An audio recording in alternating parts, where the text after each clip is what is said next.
Welcome to Guide to Reads. If you've ever wanted to understand human behavior on a deeper level, you're in the right place. Today, we're exploring Think Like a Psychologist by Patrick King, a practical guide to decoding emotions, body language, and motivations. Whether you're navigating personal relationships or professional interactions, this book equips you with the tools to think like a psychologist and understand the people around you. The ability to think like a psychologist is a valuable asset in our complex, interpersonal world. This book delves into the fascinating realm of human psychology, providing readers with a comprehensive understanding of what drives and motivates individuals. By mastering the principles outlined in Think Like a Psychologist,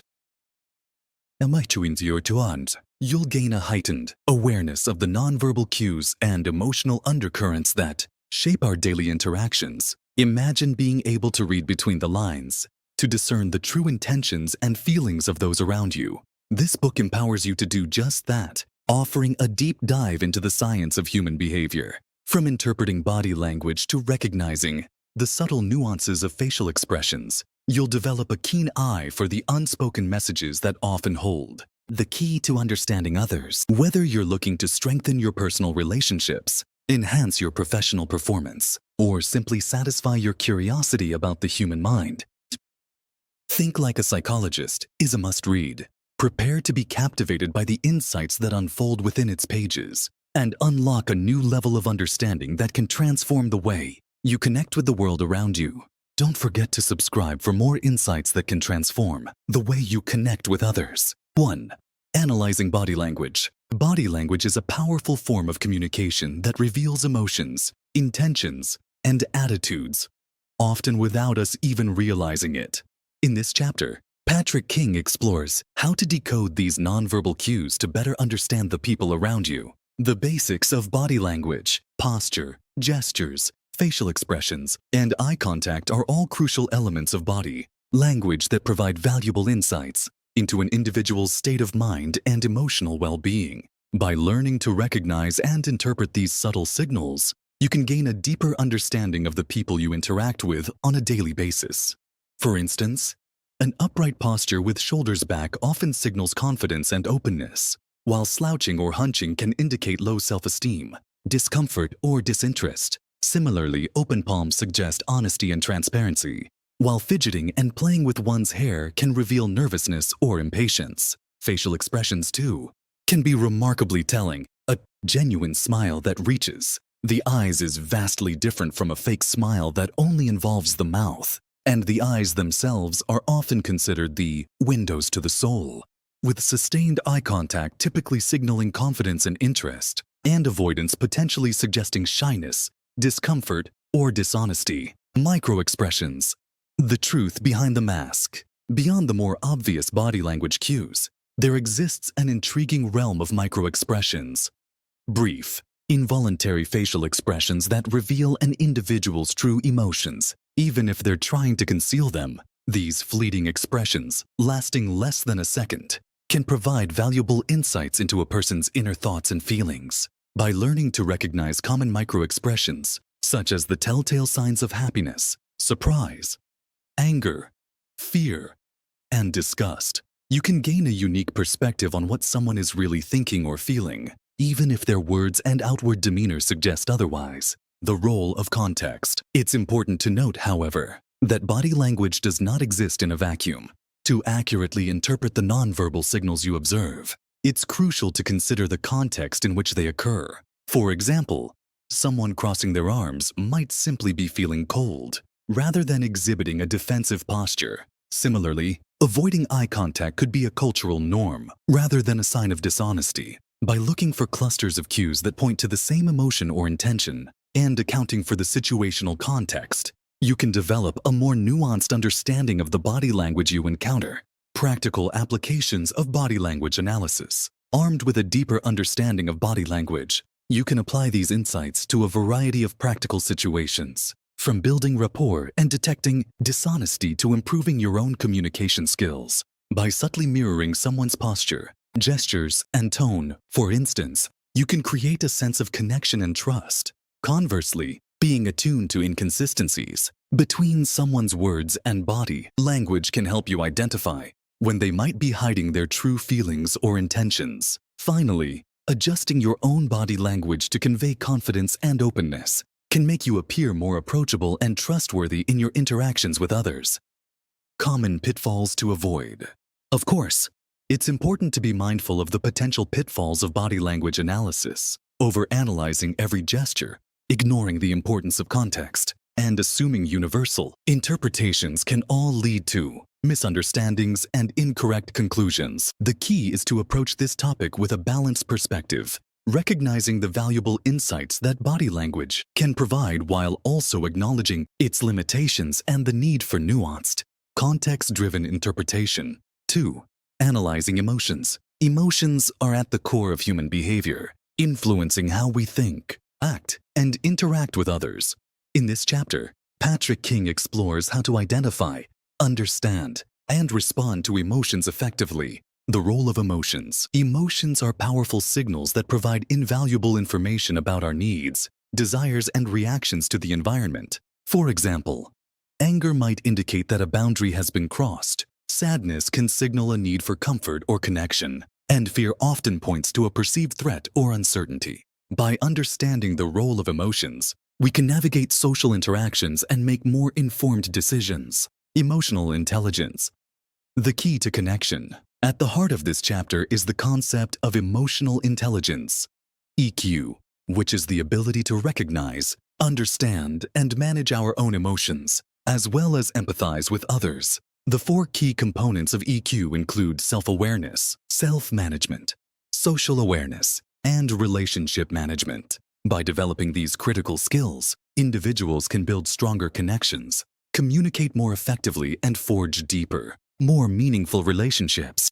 Common emotional patterns. The chapter delves into the nuances of several common emotional patterns, including anger, sadness, fear, and happiness. For instance, anger often masks underlying emotions like hurt, fear, or frustration, while sadness can indicate a need for support, connection, or reflection. Understanding these emotional archetypes can help readers better identify and respond to the complex feelings that arise in themselves and others. Practical applications of emotional analysis. The insights from this chapter translate into practical real-world applications. Readers learn strategies for validating emotions, practicing active listening, and managing their own emotional responses. By recognizing emotional triggers and cultivating empathy, individuals can navigate challenging situations with greater emotional intelligence and foster deeper, more rewarding connections. Emotional analysis in action. The chapter provides illuminating examples of emotional analysis in action,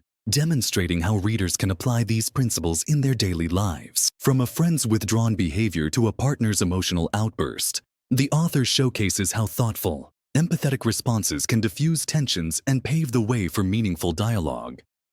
Common pitfalls to avoid. Finally, the chapter cautions against common pitfalls, such as assuming you know how someone feels, ignoring your own emotions, and over-identifying with others' emotional states. By being mindful of these potential traps, readers can develop a nuanced and balanced approach to emotional intelligence. 3. Analyzing answers. Communication is more than just words. In this chapter, Patrick King explores how to analyze verbal responses to gain insights into people's thoughts, feelings, and motivations. By paying attention to tone, word choice, and inconsistencies, you can uncover hidden meanings and improve your interactions. Listening beyond words. The chapter begins by highlighting the importance of listening beyond the surface-level words being spoken. The tone of voice, for instance, can convey much more than the literal meaning of the words themselves. A sarcastic tone can indicate frustration or disbelief, while a hesitant tone might suggest uncertainty or discomfort. Additionally, the pauses and silences in a conversation can reveal hesitation, discomfort, or deep thought. The specific words someone chooses to use can also provide valuable clues about their mindset, such as the use of absolutes, like always or never to express frustration or exaggeration, or the use of vague language like I guess or maybe to suggest uncertainty or a lack of commitment. Asking open-ended questions. The author then emphasizes the power of asking open-ended questions, which encourage deeper responses and provide more information than simple yes/no questions. By using questions that start with how, what, or why, you can invite elaboration and reveal underlying emotions. The chapter also suggests probing for clarity when someone's response is vague, using follow-up questions to gain a deeper understanding of their perspective. Detecting inconsistencies. The chapter then delves into the importance of detecting inconsistencies between someone's words and their nonverbal cues, tone, or behavior. When these elements don't align, it can indicate discomfort, dishonesty, or internal conflict. The author highlights red flags to look out for, such as contradictions between verbal and nonverbal cues, as well as inconsistencies in someone's story over time. Practical applications of answer analysis. The chapter then explores the practical applications of answer analysis, such as building trust by actively listening and validating responses, resolving conflicts by identifying the root cause of disagreements, and negotiating or persuading more effectively by understanding the motivations behind someone's answers. Reflective listening. The author also introduces the concept of reflective listening, which involves paraphrasing or summarizing what someone has said to confirm understanding and show empathy. This technique not only clarifies communication but also makes the other person feel heard and understood.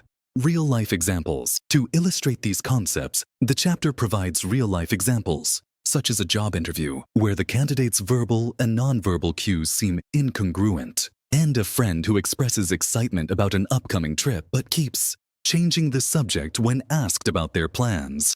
Common pitfalls to avoid. Finally, the chapter cautions against common pitfalls, such as jumping to conclusions without seeking clarification, ignoring nonverbal cues, and overanalyzing every inconsistency or pause in the conversation. By mastering the art of analyzing answers, readers will gain a deeper understanding of the complex interplay between verbal and nonverbal communication.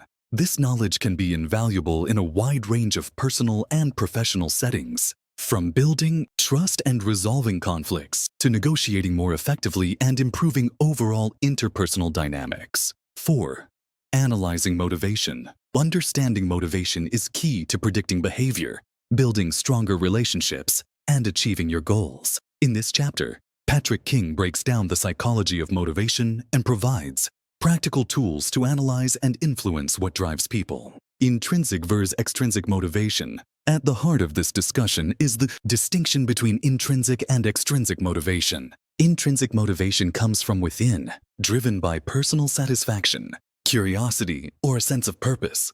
For example, a writer who finds joy in the creative process, or a volunteer who finds fulfillment in helping others. In contrast, extrinsic motivation is driven by external rewards or pressures, such as money, praise, or avoiding punishment. An employee working overtime for a bonus or a student studying hard to avoid failing a class are examples of extrinsic motivation. Understanding the difference between these two types of motivation is crucial, as intrinsic motivation tends to be more sustainable and fulfilling, while extrinsic motivation can be effective for short-term goals but may not lead to long-term engagement or satisfaction. Maslow's hierarchy of needs. The chapter then explores Maslow's hierarchy of needs, a psychological framework that suggests human motivation is based on a hierarchy of 5 core needs: physiological, safety, social, esteem, and self-actualization. By understanding where someone is on this hierarchy,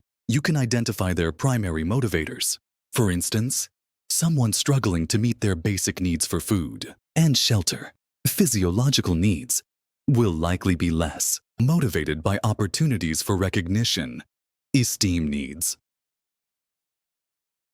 Identifying motivators. The author provides practical strategies for identifying what drives people, including observing patterns in their behavior, asking open-ended questions, and listening for clues in their language. By developing this skill, you can gain valuable insights into an individual's underlying motivations, which can then be leveraged to strengthen relationships, improve workplace dynamics, and support personal growth.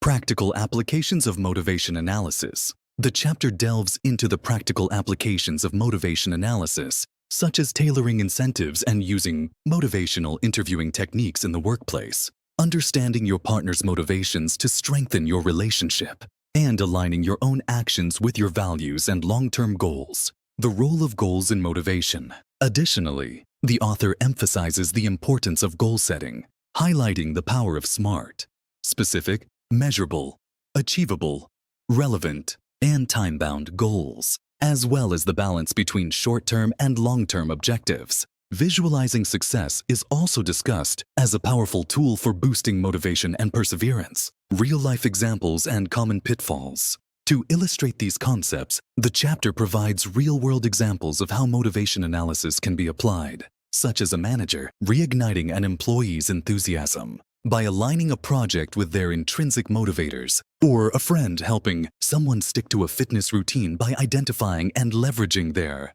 extrinsic motivations. The chapter also cautions against common pitfalls, such as assuming everyone is motivated by the same things, over-relying on extrinsic rewards, and ignoring the emotional factors that can shape an individual's motivations. 5. Analyzing attachment. Attachment theory, developed by psychologist John Bowlby, explains how our early relationships with caregivers influence our behavior in adult relationships.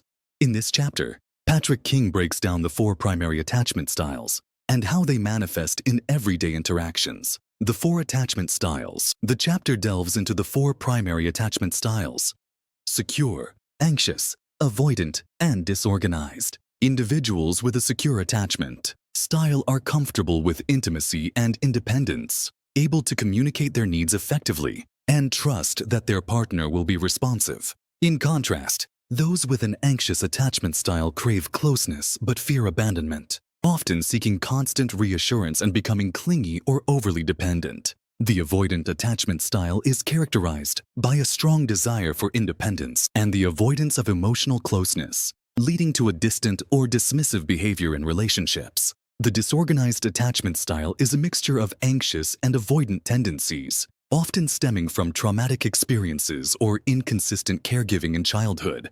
How attachment styles develop. The chapter delves into the origins of these attachment styles, highlighting the crucial role of early childhood experiences. Consistent and responsive caregiving fosters secure attachment, while inconsistent or neglectful caregiving can lead to anxious or avoidant attachment.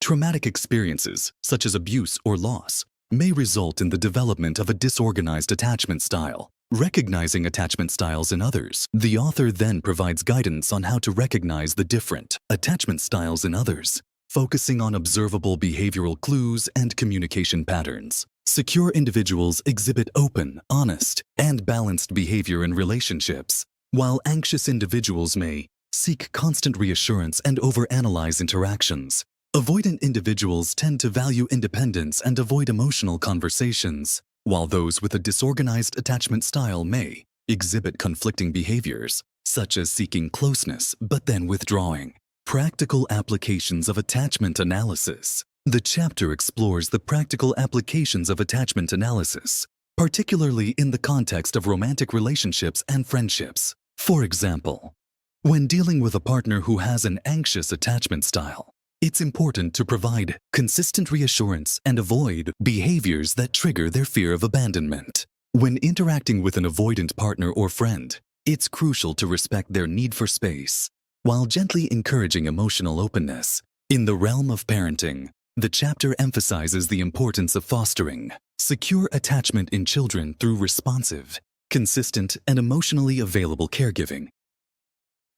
Healing and growth. The final section of the chapter focuses on the potential for healing and growth. It encourages readers to develop self-awareness by recognizing their own attachment style and how it affects their relationships. The chapter also highlights the value of therapy in understanding and addressing early attachment wounds, and the possibility of building secure relationships, even if one didn't have a secure attachment style growing up. Real-life examples and common pitfalls. To illustrate the concepts, the chapter provides real-life examples, such as a couple struggling with their differing attachment styles and a manager helping an employee with a disorganized attachment style feel more secure and engaged. Additionally, the chapter cautions against common pitfalls, such as labeling people based on their attachment style.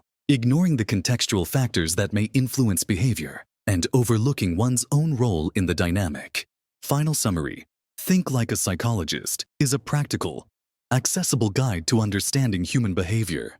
Patrick King breaks down complex psychological concepts into actionable strategies, empowering readers to analyze emotions, decode body language, and uncover motivations. By thinking like a psychologist, you can improve your relationships, communication, and emotional intelligence. Whether you're navigating personal relationships, professional settings, or everyday interactions, this book offers tools to help you connect with others on a deeper level. Ready to decode human behavior and think like a psychologist? Start by observing body language, practicing emotional awareness, and identifying motivations in your interactions. If this summary inspired you, grab a copy of Think Like a Psychologist and take the first step toward mastering the art of understanding people. Don't forget to like, comment, and subscribe to Guide to Reads for more transformative book insights. Remember, understanding others starts with understanding yourself.